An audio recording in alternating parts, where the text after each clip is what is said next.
बिस्मिल्लाहिर्रहमानिर्रहीम। अस्सलाम वालेकुम।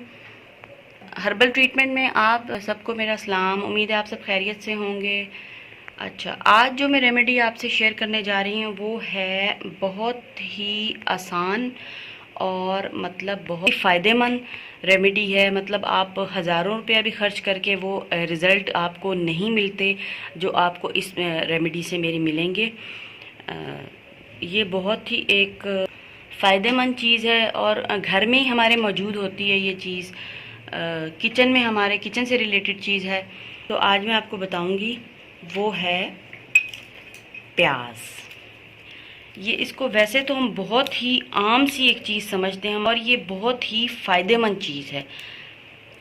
उल्टी, दिलमतली, कै और जैसे कि जलन हो जाती है गर्मी में, हमारे पाँवों में जलन हो जाती है, उसमें भी हम इसको इस्तेमाल कर सकते हैं। पाँवों में अपने लगा सकते हैं। इसको पीस के, इसका पानी निकाल के पल्प समेत आप इसको पीस के लगाएं, फ़ौरन आपकी गर्मी दूर होती है। और अगर आपको बहुत ज़्यादा चक्कर आ रहे हैं तो इसी तरह आप इसको माथे पे भी लगा सकते हैं अपने, तो उससे भी इसका बहुत ही फ़ायदा होता है और भी इसके बेशुमार फ़ायदे हैं। तो आज जो मैं आपसे रेमेडी शेयर करूंगी वो है बालों के झड़ने के बारे में। क्योंकि गर्मियां हैं आजकल, गर्मियों की वजह से जो है सर में बहुत ही ज़्यादा ख़ारिश, डैंड्रफ और बहुत ज़्यादा पसीना, स्वेटिंग और ये सब चीज़ें बहुत ज़्यादा हो रही होती हैं। तो उसके लिए मैंने सोचा कि आज मैं आपको इसके बारे में बताती हूँ कि ये सब हम अपनी प्रॉब्लम्स कैसे दूर कर सकते हैं। प्याज में चूँकि सल्फ़र मौजूद होता है और सल्फ़र बहुत ही अच्छा होता है हमारे बालों के लिए, जो कि हमारे बालों को घना भी करता है। तो आज जो मैं आपसे रेमेडी शेयर करूंगी वो है बालों को घना करने के बारे में, बालों के झड़ने के बारे में। और इससे आपके बाल लंबे, घने, खूबसूरत हो जाएंगे सारे।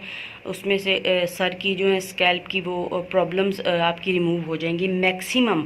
और इतनी सी छोटी चीज़ देखें आप, और आपकी उस पर इतनी रकम भी नहीं लगेगी और तो और बहुत ही आपको फ़ायदा होगा। तो ये किस तरह हमने इस्तेमाल करना है प्याज, तो आइए रेमेडी को शुरू करते हैं। ये प्याज है, इसको हमने ले लेना है और ब्लेंडर में डाल के उसी तरह आपने इसको पीस लेना है। और इसका हमें पानी चाहिए होगा, प्याज का पानी हमें रिक्वायरमेंट है उसकी, तो हम प्याज का पानी निकालेंगे। तो ये देखें, ये मैंने प्याज का पानी निकाल लिया। इसको ब्लेंड करके ये प्याज का पानी है। उसी तरह जैसे मैंने आपको अपनी एक वीडियो में भी बताया था उल्टी कै के बारे में, तो ये भी बिल्कुल सेम उसी तरह आपने पानी निकाल लेना है। थोड़ा सा पानी भी ऐड कर सकते हैं। ये इतनी बड़ी आपने एक प्याज ले लेनी है, ठीक है।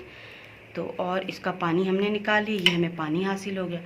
बस अब आपने इसको अच्छी तरह अपने स्कैल्प के ऊपर अप्लाई करना है, ठीक है। जैसे ये आपका सर है तो आपने अपने हाथ उंगलियों को डिप करना है और सर पे अच्छी तरह स्कैल्प में इस तरह करके आप लगाएं। पूरे सर में अच्छी तरह लगाएं। ऑलमोस्ट 20 to 40 मिनट्स आप अपने बालों में इसको लगा रहने दें। उसके बाद आप किसी अच्छे से शैम्पू से और जो भी आप यूज़ करते हैं उससे अच्छी तरह से रिंस कर लें। हफ्ते में 1-2 दफ़ा आप कर सकते हैं, बहुत ही फ़ायदेमंद।